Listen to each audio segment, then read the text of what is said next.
Hey guys, this is Alex from YGOBROS. In today's episode of Rogue Deck Rundown, I'll be presenting the deck Herald of Perfection. Now if you don't already know, Herald of Perfection is a card that negates almost everything. He is a bit superior to that of Light and Darkness Dragon due to the fact that he can negate cards in chain, whereas Light and Darkness Dragon cannot. So the main purpose of the deck is to deplete your opponent's resources with Herald of Perfection and poke for game. Now since Herald of Perfection is a ritual monster, you have to run cards that will help summon him immediately.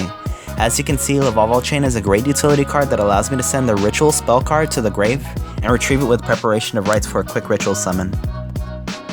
Implementing the Spirit Engine grants you the luxury of good comeback and offensive plays, but there are other builds of Herald out there.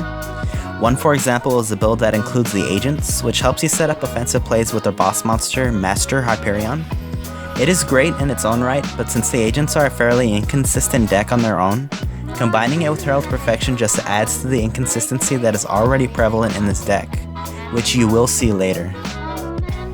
Since we are running spirits, two of the MVPs of this particular build are the newest spirit monsters, Aratama and Nikitama.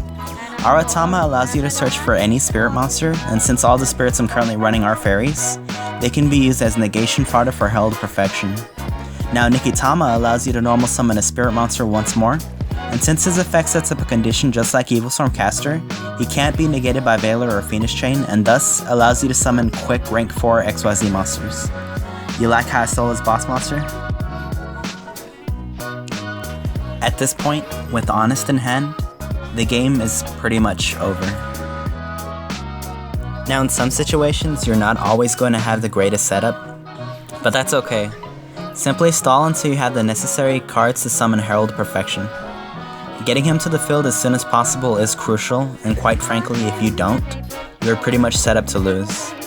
Manju is a necessity in this deck since he can add both ritual monsters and spells. I'm really lucky to have had both in hand. I was guaranteed to have Herald, although not as quickly as I would have liked.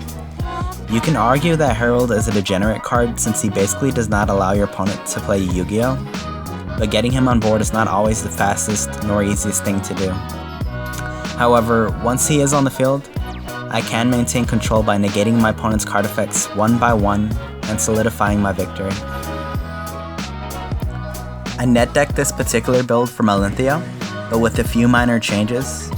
The one thing that I loved about his build is his inclusion of Creature Swap, which at first I was hesitant on adding to a Herald deck, but with the inclusion of Spirit Monsters, the addition merely complements the deck as a whole and provides a new wave of both offensive and defensive plays.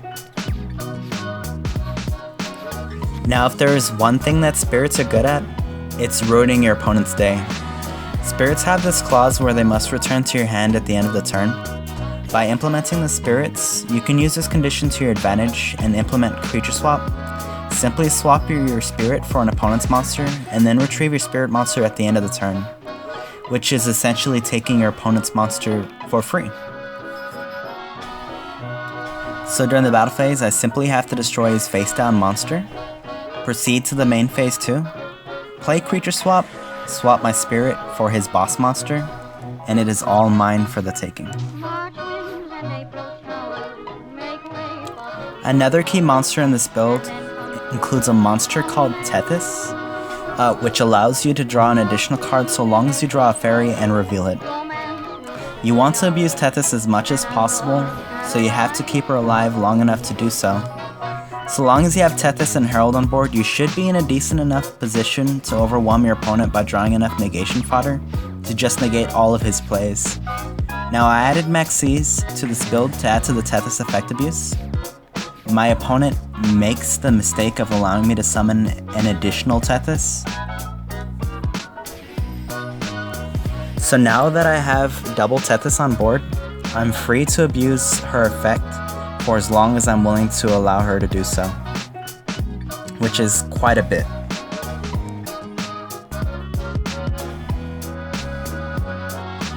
So at this point, I decided to just stop it at there since I didn't want to deck myself out. But as you can see, I quickly overwhelmed my opponent with the double Tethys, but unfortunately this doesn't happen very often.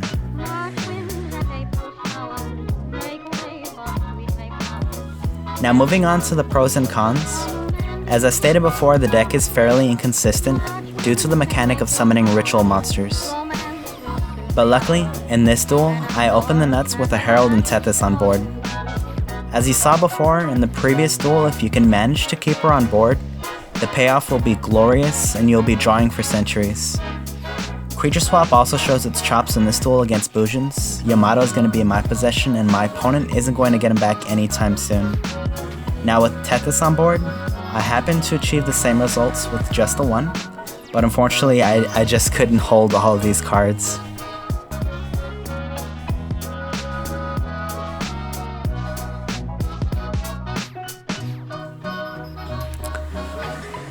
Regardless, I drew enough to overwhelm my opponent and leave him void of any plays. Those plays are just not going through.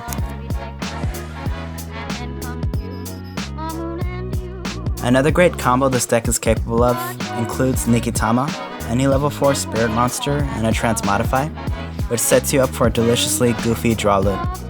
You begin by summoning Nikitama, you add the spirit, and then transmodifying Nikitama. Special summon Tethys, then Nikitama's effect kicks in, allowing you to draw a card.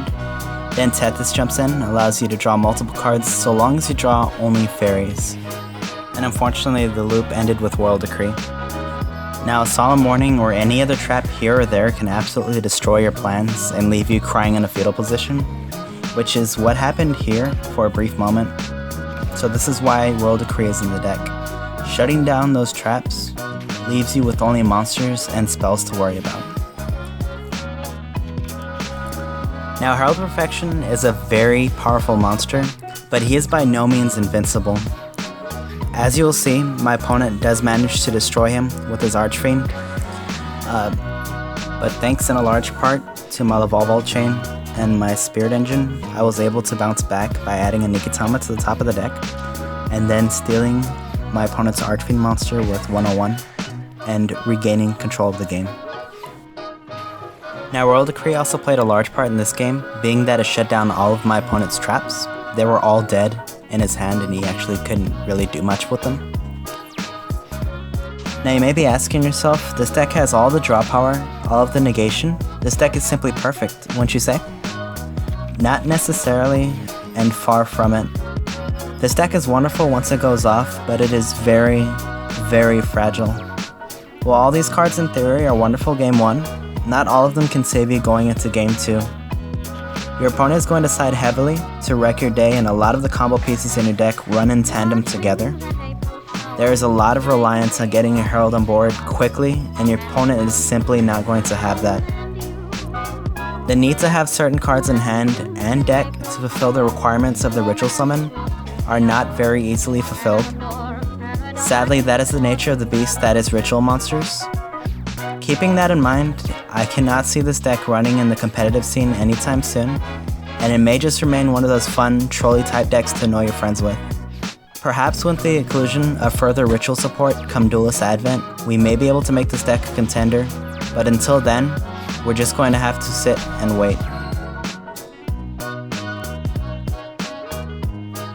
Feel free to absorb my deck list. I forgot Christia was a card and I didn't include it, but feel free to add or remove to your heart's content.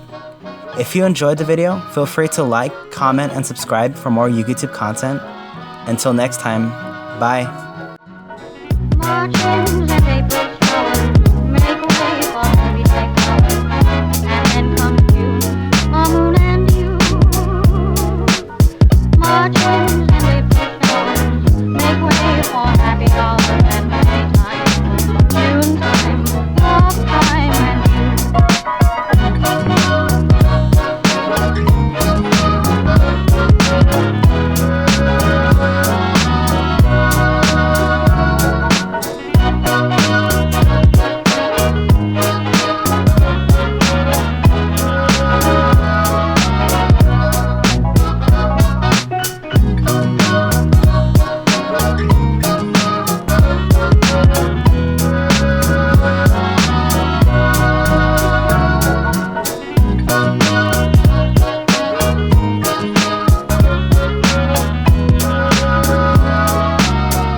bitch.